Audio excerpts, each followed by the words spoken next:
Okay, so this is a review of the Samsung UE32ES5500 32-inch LED TV.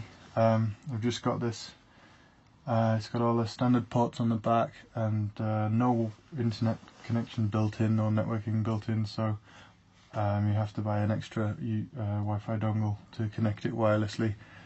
Another option would be to use the Ethernet port at the back and some of the power line networking kits that you can get out there, but we just went for the Wi-Fi dongle. So let's turn it on.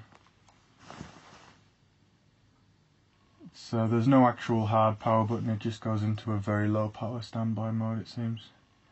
And this is just showing the Apple TV output at the minute. So I'm not going to talk about the TV's ability to tune into sort of analog or digital stations. We're sort of using it as a completely internet-based TV, so there's only online content that we'll be interested in, and network content streamed over different computers in the house. So the first thing you do is to press the Smart Hub button, which is there in the center, and this opens up this dashboard here, and most of these apps will install by themselves, and when you first turn on the TV it goes through an update process and keeps downloading fresh ones and getting the latest versions. So the main ones that people will be interested in are the TV streaming applications, I would imagine. So here you get ITV player and BBC iPlayer, and this is for the UK. I don't know what you get elsewhere in the world. And you also have the subscription services like LoveFilm and Netflix, and then there's the YouTube app there. So I just talk through a routine use of iPlayer. So highlight the app and press OK, and it opens it up.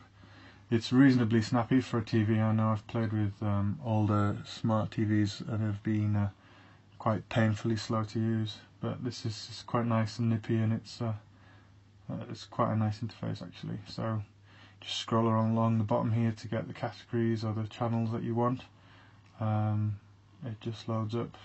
Pick your category, entertainment, then up again, and you can just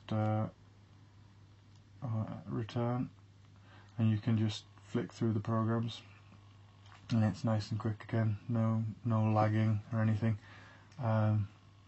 Select the program, brings you up this splash screen with a little bit of extra info, and you press play, and there you go. And I'll show you the quality. It's quite impressive, and this is only standard definition as well, it's not actually HD.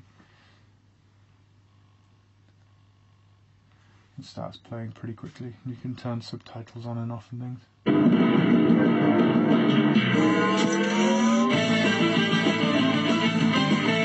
Yeah, those bars disappear, but I don't want to leave that playing for too long. Okay, so you can press the Smart Hub button again to get back, and as well as the streaming internet TV streaming services, there's Facebook app, Skype app, Rightmove basically allows you to search for houses to buy and rent online. It's quite a nice way of doing that if there's a few of you looking at properties and things. There's also this web browser, which is well, just basically completely useless with the remote control. The direction arrows move the little cursor. I don't know if you can see that, but it's basically unusable. You need to plug in a keyboard and mouse to get anything out of that. It's just not worth it. The other interesting app which we're using quite a lot is Plex. So we have a Plex server running downstairs with all our media on, and built into this TV is a Plex app which you can just get from the Samsung App Store. Install it, select, and all the different media that you have. So this is a feed from our security camera. You can just go and select a video, and it'll remember where you last played from any other device that you've got. So this works across our iPhones and TVs downstairs and things. can just start from the beginning, play this, and this is just streaming now, and you can fast forward and stop, pause, rewind. It's all there.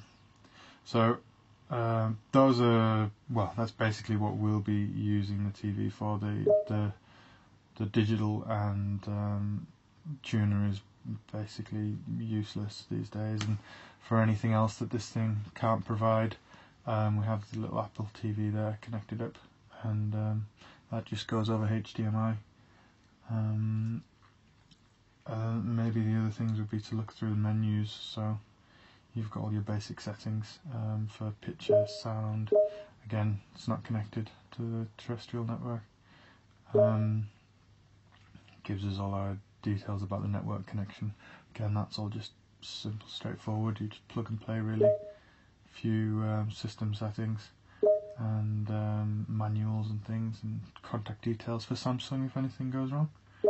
And that's about it. The only other thing I would show you is the app that Samsung have for iPhone. I'm not sure if there's an Android version available, but it's called the Samsung TV View app. You can see it there, and if we start that up, and basically it detects the TV here, so you can see that straight away. And you just press it, and then the TV will come up and ask you, yeah, there you go, remote control. It's actually already authorized this device, so it's happy to let the phone talk to it. But for times when you lose a remote control, or you just rather use your phone, this is perfect. So this gives you all the Smart Hub apps straight there, ready to go. You can say again, press BBC iPlayer. It'll start at BBC iPlayer, and then you have different options for control. So you have this basic button thing, and then you have a gestures mode, which is pretty crap, and then other classic sort of remote control style.